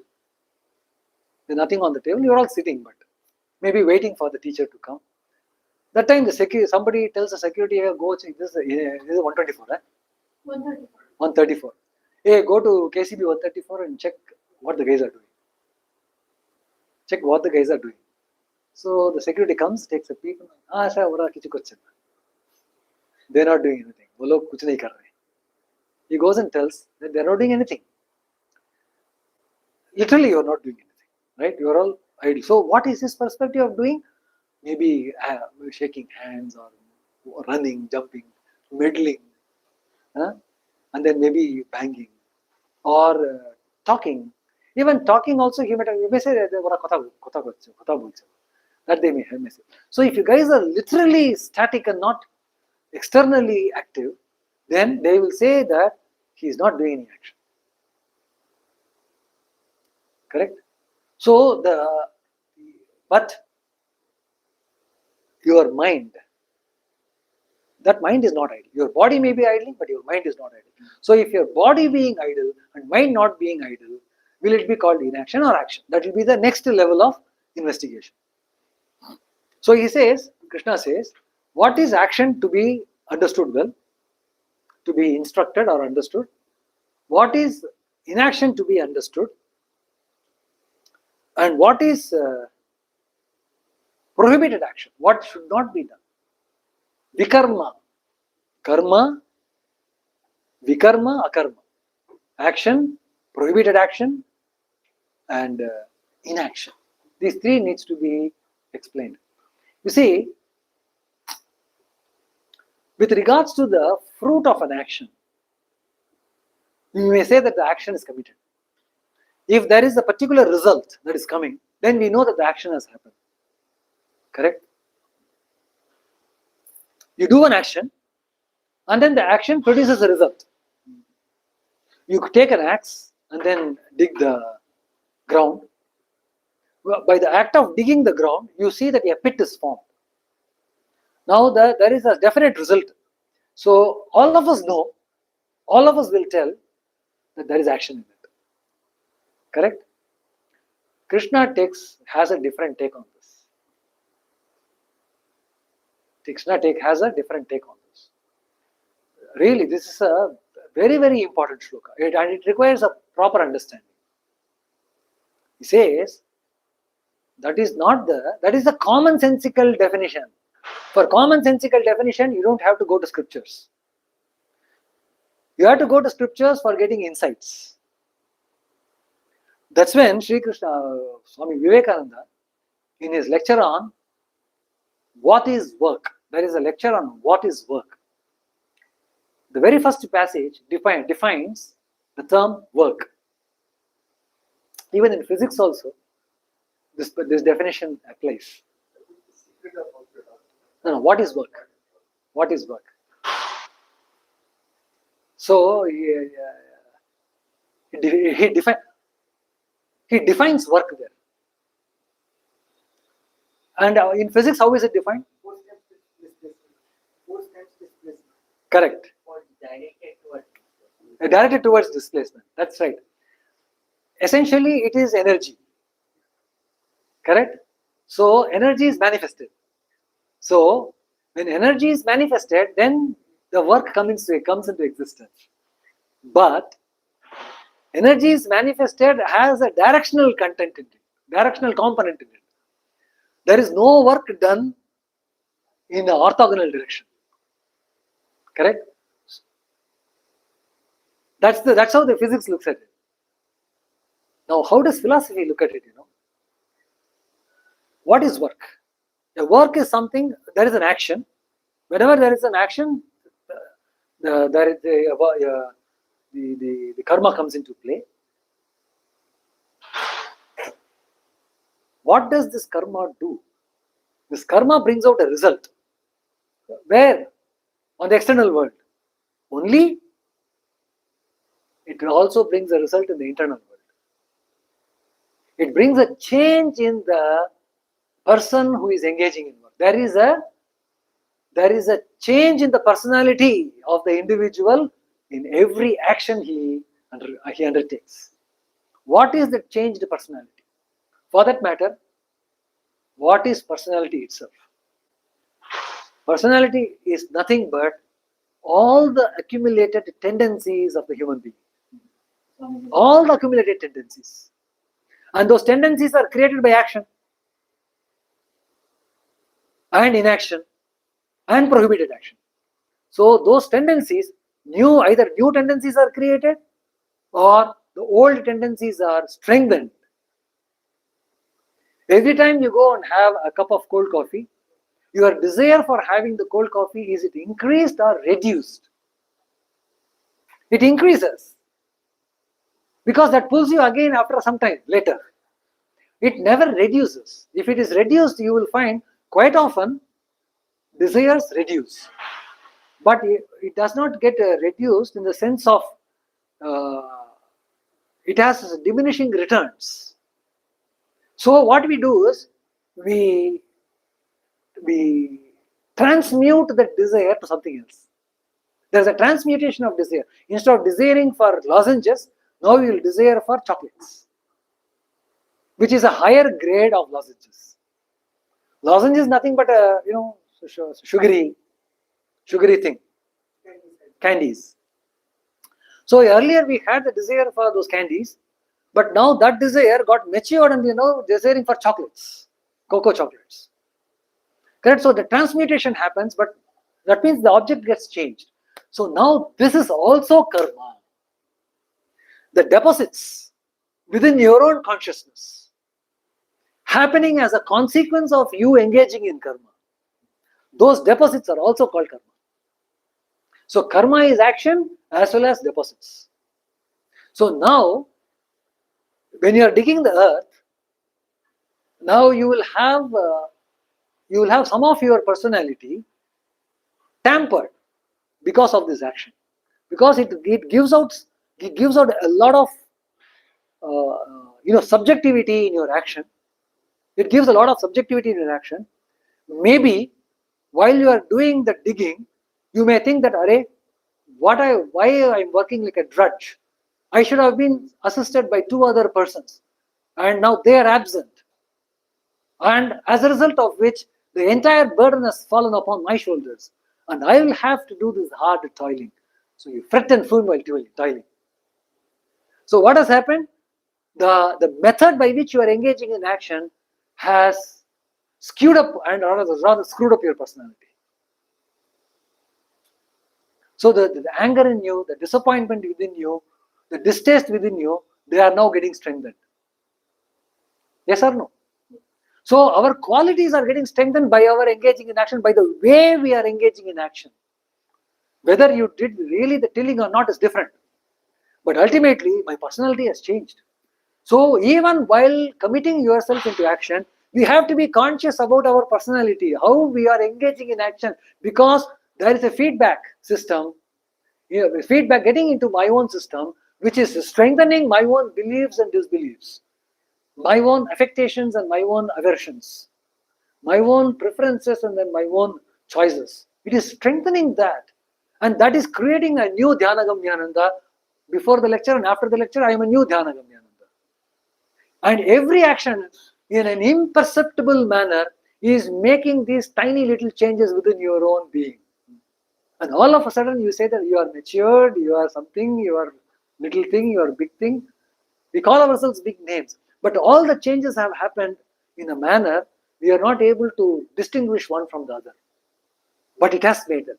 And that is karma, and therefore this is karma. Because of the personality deposits, which is karma, the action that you are engaging is also karma. You get the point now? So what is meant by action therefore? It is not mere moving the hands and then bodily, mental and intellectual engagement. Not merely. But only those engagements which have the propensity to cause deposits within your own consciousness. If it's going to deposit into your consciousness, if it's going to feed back into your consciousness, then only this will be called karma. So every karma must have a karma phala. So this is the phala. The deposits in your consciousness, this is what Sri Krishna says. Sri Krishna calls something an activity when you are creating karmic deposits, which changes your personality. Positively or negatively? Both are undesirable. What is positive, what is negative? So long you desire, you think that it is positive, is it? But it is the very desire which is making you go through a lot of sufferings in future. So will you then call it negative? It is desire. Both are undesirable. But regarding this question, so if the thing has other three negative traits that you explained, like krodha and all, so it will be negative, otherwise it will be positive in terms of this karmic thing. No. What Krishna says is, see, when you are engaging in action, this action has got a feedback. Correct? What kind of a feedback? Raga feedback, krodha feedback, and kama feedback. If you have any of these three feedbacks, and these three are three branches, the three big trunks, I should say, not simply branches, they are big trunks. And those trunks are going to have many more branches and twigs and leaves and fruits, and I'm getting exhausted. It has got so much of ramification with these three big trunks. Root is ignorance. Root is avidya. From the root you have three branches, trunks. And the trunks will give you branches and twigs, and then so many. The entire what is called as the world is constructed out of these three, our own world. So as a result, when you are actually engaging in karma, Sri Krishna says that if there is a feedback into your consciousness, samskaras, they are called as samskaras or vasanas. They are called as samskaras. They are two technical terms. In fact, there is one more technical term. They are called as ashayas. Ashaya is the more technical term coming from the Yoga Sutra. It is called karmashayas. Karmashayas. So now they are getting deposits. See, we are not holding ourselves responsible for that. We are in the sense of we are not keeping account of that. But the moment we keep an account of that, how do you keep an account of that? Not in terms of how much I have deposited, but whether I have deposited or not. That much accounting only you can keep. You cannot keep an exact measure of how much you have deposited. The only thing you can do is you can permit these actions to create permanent deposits in your consciousness, or not make any deposit at all. Which one is better? The latter is better, because you have now a dependable personality. Your personality is now dependable. Every action is going to go and tamper your personality. Whom am I talking to? All these deposits are happening in the mental plane. In your consciousness. In your consciousness. That's right. So, Not mental plane. in the consciousness. In your consciousness. Now, what we call as, technically it is goes the name of chitta. Chitta is the bed of consciousness, which is a repository of all our past karmic deposits. It's not mind. Huh? Registers every Chitragupta. There is a Chitragupta who will keep on registering what you did. He is a Chitragupta of our being. Not one thing is left out. But why it is not getting left out? It is because of our passionate engagement in the work.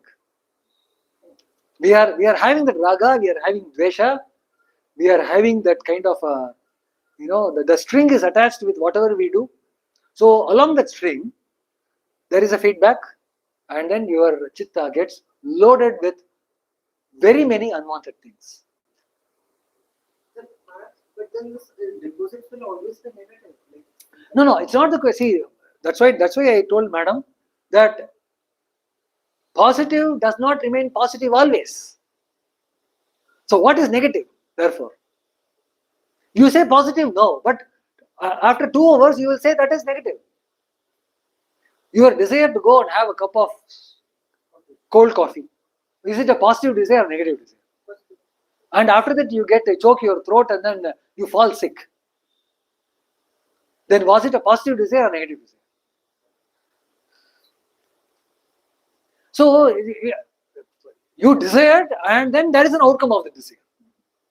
And then depending upon whether it was favorable to you or unfavorable to you at that point in time, you tag it saying positive, negative, and this tagging is also not permanent. You change it. The पश्चाताप होता है ना, अरे मैंने क्यों किया इसको, मुझे ये नहीं करने से अच्छा था. उस समय ध्यानगम में जी आके बोले थे, मैं उनका शुद्ध बैठे बैठे सिर्फ सुना था किंतु फॉलो नहीं किया. Correct? So now as a result, we cannot brand a particular experience as something favorable or unfavorable. Sri Krishna categorically calls it all of them as undesirables. There's only one thing which is desirable. Manmaya mam upashritaha. The fellow should be dependent upon me. Who is that me? The me separate from him. That me, which is an indwelling spirit. He is within us and he is divine. And in the most important aspect of the divinity is, unattachment. He doesn't get attached to anything, but at the same time ever engaged. He's ever engaged, but he is never attached. So what happens? Your personality of being unattached continues. You have a well-defined personality. Right now you have a well-defined personality.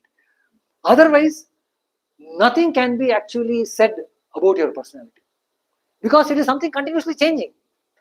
This moment something comes in my mind, next, I thought that fellow was a holy person. I never thought in my dream also that he will do such thing. You get a late realization about people, the way you have read the people. Correct? He knows what he is, but we have misread him. So what is that actual personality? It keeps on changing. But if he follows the Krishna way and hinges his own, he resurrects himself upon the identity of the divinity of the soul. Krishna is never seen as a person outside who is with a flute or some astra dictating us. He is that very being who is sitting within us. Later on in the 18th chapter, it comes, Ishwara sarva bhutana hriddeshe tishtati. He is sitting in your own heart as an enlightened being.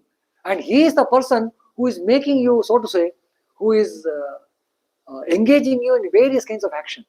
For what? Why is it that she should engage ourselves in the action? So that he be known.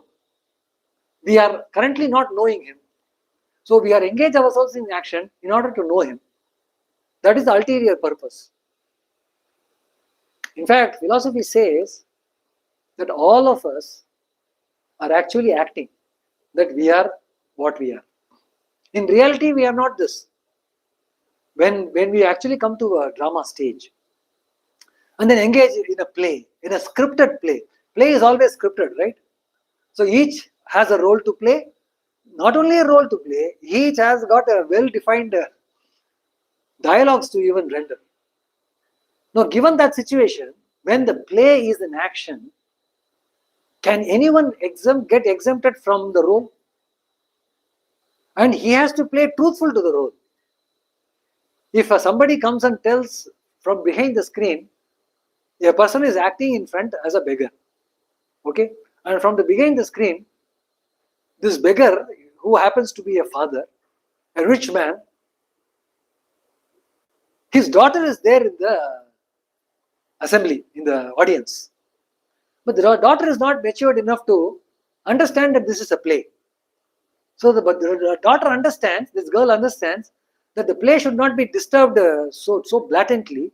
So she escapes and then goes behind the screen and then tells his father, Father, you are not a beggar.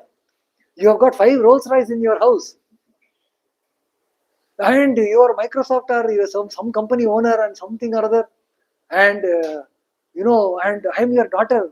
I know about everything. You have given $2 million to admit me in a foreign school. But you are crying as if you don't have a penny. Next morsel you don't have. Father, wake up, wake up. She is giving suggestion from behind the screen. Do you think this person will change the dialogue? He will not change the dialogue. That's precisely what's happening to us.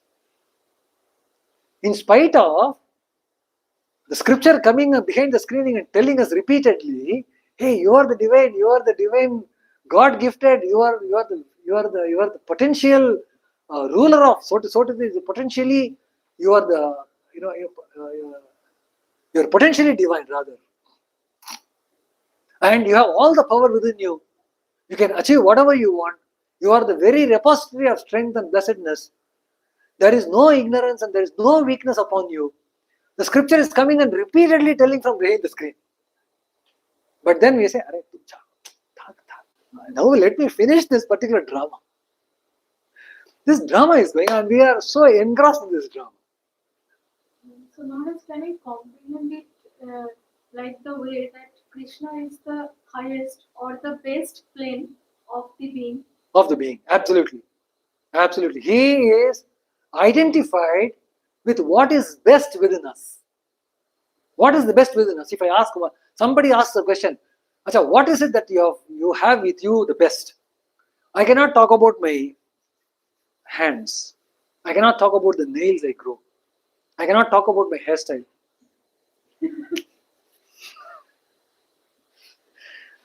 I cannot talk about my dress. 2 hours in the field, I know how dirty it becomes. So nothing of the external I can feel really proud about. I cannot talk about my earnings. When the stocks go down, I know what my worth is. I know what my stock's worth is, but then I superimpose it upon my own worth. Correct? I cannot brag my intelligence. Because this is IIT. If I get into any little room, I will find scores of people more intelligent than me. And there is always an institution where I will be the last in the progress card. Such is this world. The moment you are there is a man who is superior to you. So what is the best within you? How will you give the definition of the best within you? What is it that is best within us? Krishna says that don't attach your best with body, mind, intellect and your possession or nothing. They are not best, they are changing, they will come and go. And then your best also will be now wasted. The best within you is the spirit that is indwelling in you. That is unchanging, unchallenged, undiminishing. And the spirit is Krishna. And that spirit is Sri Krishna. Because the reason is, in his so-called Krishna's corporeal being, he has identified himself with that spirit. It's because of that. How is it that I am able to call my spirit as Krishna? Because that Krishna whom I am referring to during the time of Mahabharata, when he has come and he has done that play, when he also possibly, he scripted the whole Bharata and he played it well. Right? And when he has identified himself with that Atma, with that spirit, indwelling spirit, then that means for me, my spirit is Sri Krishna. By the virtue of his realization. For that matter, if any person who has identified himself with that spirit, I become that person. In reality, that person is there within me. And Sri Krishna is a very glaring example for us, whom we can depend on. Because he has been consistent. Always on the side of truth, strength, power, glory, bliss, joy. He was always on that side. So I can trust that personality. And if that personality says, I am one with the Atma, then I find, as Atma, that Krishna, Vasudevaha Sarvam, is going to come very shortly. Good that you pointed out. So, kim karma akarma. So, the karma, whenever you engage yourself in the action, Sri Krishna says, if you can somehow stop the feedback system and not allow this to create karmic deposits in your consciousness, right? That is inaction. That is inaction. That is not action. A person who is engaging in action, so-called, in external activity, body, mind and intellect, everything put together, he engages in the action. And this particular engagement, the subject interacting with the object, it is a feedback system, right? So the result is going to come back. and get deposited in his consciousness. Somehow, if he is able to stop that, To stop the deposit. stop the deposits. Do not permit the deposits to happen. How we will talk about it? Krishna has already given the formula before. He has already, we will reiterate that. Somehow you are able to stop it. Then Krishna says this will not be accounted as action. Because you see, there is a triangle, Bermuda Triangle. Triangle of what is called samsara. Ajnana, ignorance, makes you desire, karma. The karma makes you do karma, so that to fulfill the desire. I want coffee, so I go earn 200 rupees and go to the shop to take cold coffee. So the desire for cold coffee has come and it is engaging me in action to acquire 200 rupees, and then I fulfill that particular action. But why these things came? Because I permitted this desire to crop up in my mind. Now, why did you permit? Because you are not contented with what you were. Lack of contentment. But in the spirit form, I am always contented. So suddenly some lack of contentment comes. That means what? Some ajnana, ignorance has come in. So now this triangle is there. I am caught up in this triangle. Now this karma, if I cut this karma part, see, desire I cannot cut there. Why? Because it is already there within me. Some $200 million already put in the deposits. You cannot simply gift it away to someone. He will not, because he himself is having a lot to dismiss. So he will not take your karmic deposits. So so you cannot cut that. Avidya is very inscrutable, that you can also do. Only one thing you can act upon. What is that? Karma. Only the karma factor you have a control. What is that control? He says the karma is going to give a feedback, right? Now stop this feedback. And how do you do it? Do detached. Asangha. Never be attached to whatever you do. Don't have any right over what you are doing. Develop a psychology within yourself by which you will not exercise right over things, right over people, right over your own possessions, right over your own children. Hey, he is my child. He's supposed to do something for me back. You are exercising your right. We have no right on that. You know, this giving up the rights, this if we can practice in a small way, in a little way, it is going to yield wonderful results. But then you may ask, if I don't have right over the result, why will I engage in that particular action at all? See, it only says that you don't have right over it. It doesn't say that you will not get the result. You will not get the result as per your calculations. It's only that our calculations may be going wrong. Results may come. As it comes, we will take it. So the feedback system which the karma is putting back onto my consciousness is this raga feedback, is this krodha feedback, and is this lobha feedback. Bhaya, fear feedback. So these three feedbacks, if you can somehow stop, and these three you can stop if you engage in the action without being attached to without having right over the results of the action. How this works, I don't know. I will have to accept Sri Krishna on the face of it, practice it and see the benefit. If after practicing you don't see the benefit, then throw it away. But that's why he says, Bhavaha, earlier in the past, people have done it and they have got it. They have benefited. So that's a very strong point in case for us. So we can stop here. We are about 19 we will do. Now 20. See here you see. Tyaktva. 20 with 20 we will call for day. Tyaktva karma phalasangam nitya trupto nirashrayah. Karmani abhipravrittopi. Abhipravrittana means he is engaged in the thick of the action. Karma pravritti and abhipravritti is abhi means there is an emphasis on that. Sanskrit is a beautiful language. It helps to come up with a good meter and also enriches the language, enriches the expression. He says abhipravartanam. That means you are in the thick of the action, still, if you get rid of phala sangha, right over the results of the action and fruits of the action, that person naiva kinchit karoti. That action will not be deemed as action at all. It is as if he has not done anything, because he did not leave karmic deposits. So actions which leave karmic deposits are considered as actions, and karma. This karma is there, the Bermuda Triangle. That karma which should be gotten rid of. That is the whole purpose of the study of the Gita. You see, one thing, there are a few new faces here.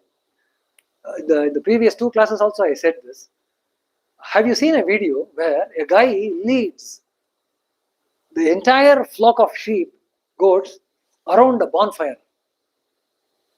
Make them encircle, and then these sheep were encircling on and on and on and on. Have you seen that video? Huh? I think you have seen, right? Do you have the video with you? Somewhere around Huh? Facebook or something. Yeah, it's say that link possibly you can share with madam. And then I lost that video. I lost the link. It's a wonderful idea. You see, these sheep, they are just going round and round and round for no purpose. Absolutely no purpose. This is the cycle we are going through. Avidya kama karma, avidya kama karma, avidya kama karma, avidya. This cycling is happening helplessly. And who will cut the cycle? By these flock of sheep and goats, by themselves will not be able to cut the cycle. That's why they are souls. Human being can cut. But where is the point to cut? Karma is the point to cut. And that's the reason why we have to understand what karma is. If you want to cut something, you should know what it is. So he says, that's why Krishna says that, he says, karma phala sangam tektva. Don't be attached. Nitya truptaha, be contented. Be satisfied. Thereby new conflagration of desires will not set forth within your mind. And it destabilizes you. Suddenly, 1 cup of cold coffee make you run 2 kilometers. You would have been happily sitting in your room, reading your, doing mechanics or doing dynamics, some physics paper, some chemistry paper you would be reading. But all of a sudden, a desire comes and then it makes you cycle 2 kilometers and then purchase cold coffee. It has got that power, you see, strong power to pull you. That's desire is doing it. If you didn't have the desire, you would have been happily doing the mathematics. Correct? So, nitya drita nirashrayaha, not depending on anything else. In that case, even if you engage in action, that will be considered as inaction. Okay, I am not depositing anything back into the consciousness, but is there anything better I have done? It's okay, I have not done it. It's not called karma. Agreed. But is there anything else that this has given me? Any learning from this? Any personality changes from this? Integrity. Integrity, well, yes, that is true. There is no right or wrong in this particular question. It's how close we are to the, how we can develop the answer. You are engaged in action, okay. Why did you engage in action? Because of some compelling desire from within. That's why we engage in action. But then we did not allow the karmic deposits, means we are not allowing the desire to strengthen itself.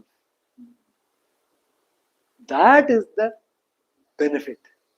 You are weakening the desire. See, often this word desire is attached with our aspirations. Correct?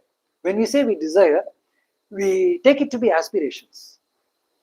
But scripture, when it calls desires, it puts everything into it. Everything, anything that you want to be different from your own individual self, the Atma. If you want to be something different from this, that is a desire. Every thought that is dragging you away from your centeredness is a desire. And that means it has destabilized you. That particular, the scripture is very harsh upon this stand. So don't confuse desires with aspirations. We are happy with aspirations. No problem with that. But there are certain desires which are counter to our aspirations, which work counter to. There is one guy, it was a very, very sad incident. He was studying MSc second year chemistry. Very, very good boy. Very good looking also. Come from a family who are very well disciplined, well trained, good pedigree. And then the guy is God loving, disciplined, all of a sudden committed suicide. You say, if everything is good about this boy, then why will he commit suicide? He was a topper in the first year MSc chemistry. He was a topper in the BSc chemistry. The guy is sound in knowledge, dependable, focused, all of a sudden committed suicide. Nobody knew anything about it. And the parent was asked. The parent told, ये तो अच्छे प्यार की चक्कर में फंस गया. Caught in the love failure. Now this love failure is a very peculiar kind of a feeling that we experience. We have given so much of substantiality to the so-called love feeling within us, which comes from within us. So much substantiality that he has laid his whole personality, life, and public dignity, his family dignity, for that one feeling. If you take a balance has got two plates. On one plate, he has put the love feeling. On another plate, everything of his own self he has put. And the moment this failed, he gave up this. This is what desire is capable of. Do you think this is a healthy desire? It's not a healthy desire. But friends, 99% of the case, all desires are like this. What we call aspirations, if you tweak it, you will find hinges and flanges, and then some appendages, and then some vestige sitting there, which is hiding there rather. In the name of aspiration, they all lead you to morbidity, unhealthiness. So Krishna says, identify this and come out of it. Let us have a clear understanding of our own desires. If you want to really do something, but never attach. Now, suppose if you have some hidden agenda behind work, hidden intentions in your work, that time you cannot remain unaffected by the results of the work.